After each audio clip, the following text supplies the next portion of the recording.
अस्सलाम वालेकुम दोस्तों, मैं हूं शाहरुख और कहते हैं excess of anything is bad. यानी कि अगर आप किसी भी चीज को बहुत ज्यादा बार कर रहे हो तो मत करो, ये आपके लिए बुरा है, भाई छोड़ दो। अगर सीरियसली बात कर ले दोस्तों, तो अगर आप ये कोट को मानते हो तो इसका मतलब ये है कि आपको ये भी मानना चाहिए कि excess of electronic devices is also bad. यानी कि हमारी जिंदगी में जिस तरह से इलेक्ट्रॉनिक डिवाइसेस आ रहा है, धीरे धीरे वो बढ़ता ही जा रहा है, धीरे धीरे स्मार्ट चीजें बढ़ती जा रही है, आर्टिफिशियल इंटेलिजेंस बढ़ता जा रहा है, तो कहीं ना कहीं से वो भी बुरा है। बिकॉज अब बहुत ज़्यादा स्केल पे हो रहा है, बहुत ही मास स्केल पे हो रहा है। जिस तरह से अगर आप इंटरनेट ऑफ थिंग्स को देखोगे तो पहले इमेजिन करते थे कि हमारे वॉचेस होंगे इंटरनेट ऑफ थिंग्स में, हमारे लैपटॉप्स होंगे, हमारे मोबाइल होगा, वो सब हो चुका है। हमारे घर के पंखे से ट्यूबलाइट से लेकर के इवन हमारा कुकर तक भी इलेक्ट्रॉनिक और एआई स्मार्ट इनेबल्ड हो चुका है। तो क्या आपको नहीं लगता कि भाई इतना ज़्यादा होना भी ज़रूरी नहीं है, कोई नीड नहीं है, कोई नेसेसिटी नहीं है, बस ऐसा किया जा रहा है क्योंकि ऐसा किया जा सकता है, वरना इसका कोई बहुत ज़्यादा कन्वीनियंस भी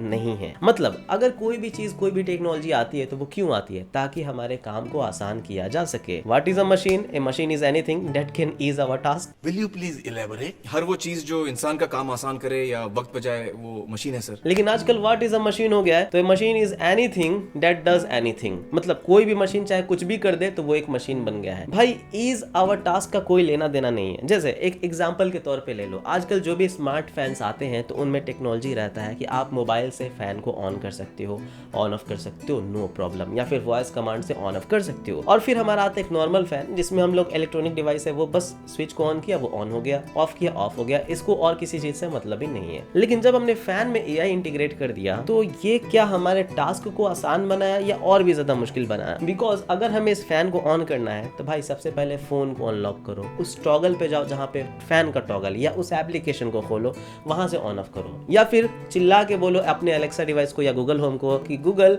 please turn on my fan, turn on my ceiling fan, turn on my bedroom fan. अब अलग अलग फैन के लिए अलग अलग नाम, भाई यहाँ वाला फैन नहीं वहां वाला ऑन करो, उसमें भी कंफ्यूजन कि भाई मुझे ऑन कौन सा करना है। खुद तो एक समझ में नहीं आता कि मैं बेडरूम में बैठा हूँ कि भाई अपने ऑफिस में बैठा हूँ और ऑफिस में बेडरूम का फैन चालू कर देता हूँ। तो ऐसी चीजें होती हैं दोस्तों। तो ये क्या कन्वीनियंट हुआ? नहीं, बिल्कुल नहीं। जहाँ पे हमारे पास बहुत ही ईजी टास्क था कि बस एक स्विच दबाना था, फैन ऑन हो जाता, अब हमारे पास 4-5 स्टेप बढ़ गए और हम कह रहे हैं कि we are going great because we are being very very smart, we are being intelligent और हमारे पास इंटरनेट ऑफ थिंग्स है। तो ये एक तरह से एक्सेस होना हुआ। देखो मैं कहीं से ये नहीं कह रहा हूँ कि ये टेक्नोलॉजी बेकार है, पंखा में एआई नहीं होना चाहिए, मैं ऐसा नहीं कह रहा हूँ। लेकिन अगर कोई चीज हो रहा है तो उसका नीड भी तो हमें समझाओ। लाइक मेरे पास ही एलेक्सा डिवाइसेस है, मेरे फैंस भी स्मार्ट है, बट कुछ दिनों तक इस्तेमाल करने के बाद मैंने उन फैंस को बंद कर दिया एआई के थ्रू ऑन ऑफ करना, अपने स्मार्टफोन के थ्रू कंट्रोल करना। मैं स्विच ही प्रीफर करता हूँ बिकॉज नो प्रॉब्लम। अब काफी लोग कह रहे हैं कि भाई इस टेक्नोलॉजी का इसलिए इस्तेमाल कर सकते हो बिकॉज अगर आप अपने ऑफिस में बैठे हो, आपका रूम का पंखा चालू है, तो आप वहां से डायरेक्टली बैठे बैठे पंखा बंद कर सकते हो। सबसे पहली बात भाई, अगर मैं पंखा को ऐसे छोड़ रहा हूँ चालू तो मेरे से बड़ा बेवकूफ कौन होगा? मेरी तो ऐसे आदत है, मैं रेयरली ही साल में एक बार ही ऐसा होता है कि भाई गलती से मैंने पंखा छोड़ दिया, वरना वो भी नहीं होता है। तो इसका मतलब ये है कि भाई आपको भूलने की आदत है। अगर भूलने की आदत नहीं है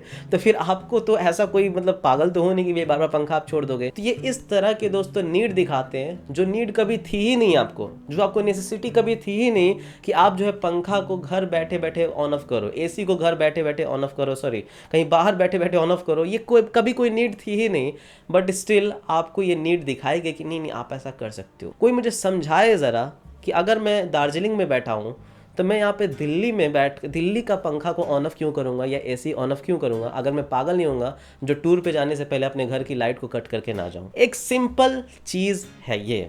मिस्टेक होती है, लेकिन जब मिस्टेक होती है तो भाई ठीक है ना, वो एक बार होती है, फिर आप आते हो बंद कर देते हो, बात खत्म। फिर आपको याद आता है कि नहीं मैंने बंद नहीं किया था।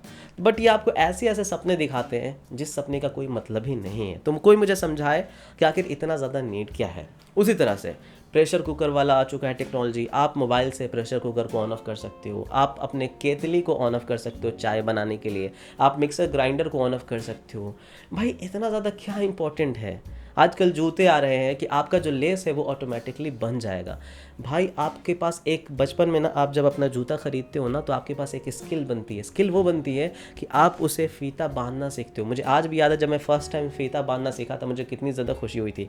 अब जरा सोच करके देखो हमारे आने वाली जनरेशन, अगर हम उन्हें एआई इनेबल जूता दे दे, स्मार्ट जूता दे दे जिसका ऑटोमेटिकली बंध जाए हमारा फीता, तो फिर उसकी कितनी ज़्यादा स्किल डेवलप होगी। वो बस देखे अरे ये तो अपने आप बन गया, मैं तो कुछ नया सीखा नहीं, उसका तो लाइफ बोरिंग जैसा भी हो जाएगा। सो बहुत सारे ऐसे इन्वेंशंस हैं जो कि बिल्कुल ही अननेसेसरी है। शर्ट में इलेक्ट्रॉनिक चीज़ आ गया, बटन अपने आप बंद हो जाएंगे, शर्ट आपको ठंडा रखेगा, पता नहीं क्या क्या ब्ला ब्ला। भाई ठंडे के दिन में ना मैं गर्म कपड़ा पहनूंगा और गर्मी के दिन में लाइट वेट कॉटन कपड़ा पहनूंगा, मैं तब भी ठंडा रहूंगा। मुझे शर्ट के अंदर एसी नहीं चाहिए, मैं इतना झेल लूंगा। अगर आपका कोई ऐसा शर्ट बन भी जाता है कि गर्मी के दिन में पूरा एसी वाला कूलिंग ठंडा करे, तो ये होगा कि आपका ही जो बॉडी है उसकी सहन शक्ति खत्म होगी एंड फिर वो भी एक प्रॉब्लम ही होगा। तो हर एक चीज में एआई को घुसाना, हर एक चीज में इलेक्ट्रॉनिक चीज को घुसाना, ये सही नहीं है, ये मैं मानता हूं। और मैं ज्यादा बोर नहीं करना चाहता एग्जांपल्स दे देके, बट आई थिंक कि आप मेरा पॉइंट समझ रहे हो कि मैं कहना क्या चाह रहा हूं। तो यहां पे हमें समझना ये पड़ेगा कि how much is too much, आखिर कितना ज़्यादा बहुत ज़्यादा है। जी हाँ, एआई की हमें ज़रूरत है, स्मार्ट होने की हमें ज़रूरत है, हमारे स्मार्टफोन्स को, हमारे वॉचेस को, लेकिन कहीं ना कहीं उससे ज़्यादा ये भी ज़रूरत है कि हम समझें कि कितना हमें ज़रूरत नहीं है, किस चीज़ की हमें ज़रूरत नहीं है।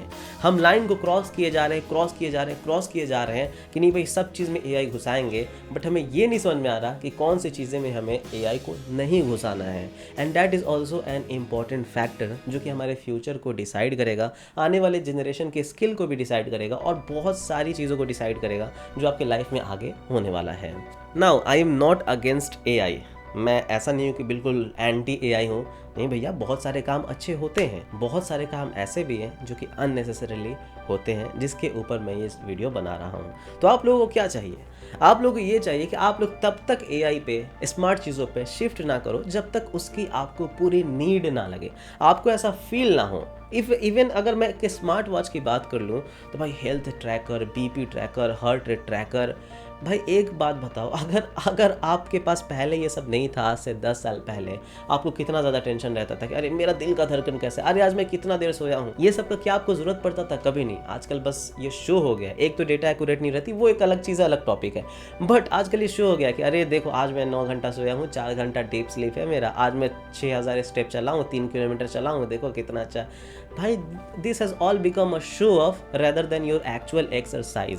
बहुत ही कम लोग हैं जो रियली में वर्कआउट करते हैं, लेकिन एक बात मैंने देखा है, जो रियली में वर्कआउट करते हैं वो कई बार ना मशीन पे डिपेंडेंट नहीं रहते हैं कि मैं कितना ज़्यादा, उनके पास ऑलरेडी ट्रेडमिल है जो दिखाता है कितना दौड़ है, उनके पास ऑलरेडी काउंटिंग शक्ति है कि वो काउंट कर सकते हैं कि कितना बार उन्होंने पुशअप किया, उन्हें बार बार ज़रूरत नहीं पड़ता मशीन में देखने का। पहले हम लोग वहाँ पे क्लॉक लेकर के भी टाइमिंग देख लेते थे हमने कितने देर किया है वर्कआउट, बट अब जो है मतलब काफ़ी ज़्यादा मैं एग्जांपल ही दे रहा हूँ भाई, तब से मैं एग्जांपल ही दे रहा हूँ। तो ये नहीं कह रहा हूँ कि टोटली यूजलेस है, बस इतना कह रहा हूँ कि भाई कुछ चीज़ें हैं जिसके लिए आपको एआई पे शिफ्ट नहीं होना चाहिए। एंड अभी से आपको ये तैयारी करना चाहिए कि आपके आने वाले जनरेशन को आपको क्या सिखानी है, बिकॉज हमें भी कई बार याद नहीं होता कि बचपन में हमने जूता का फीता बांधना भी सीखा था, क्योंकि अब हम भी वो चीज़ भूलते जा रहे हैं धीरे धीरे, बिकॉज एआई बढ़ता जा रहा है। हमें अब ये भी याद नहीं होता कि लास्ट टाइम हमने पेन पकड़ के कब लिखा था, बिकॉज अब हम मोबाइल में इतना ज़्यादा टाइपिंग करने लगे हैं कि इवन हमारी हैंड राइटिंग ख़राब होने लगी है। हम स्पेलिंग भूलते जा रहे हैं बिकॉज अब हम ऑटो करेक्ट का इस्तेमाल करते जा रहे हैं। तो हम बहुत सारी चीज़ों को, एक्टिविटीज़ को, स्किल्स को खो रहे हैं जस्ट बिकॉज हम मशीन पे डिपेंडेंट हो रहे हैं। And that is all I want to say. I hope कि आपको ये वीडियो अच्छा लगा हो। अगर अच्छा लगा हो तो इस चैनल को सब्सक्राइब कीजिएगा, वीडियोस को लाइक्स एंड कमेंट कीजिएगा। And I will see you guys in the next video. Thank you. Bye bye.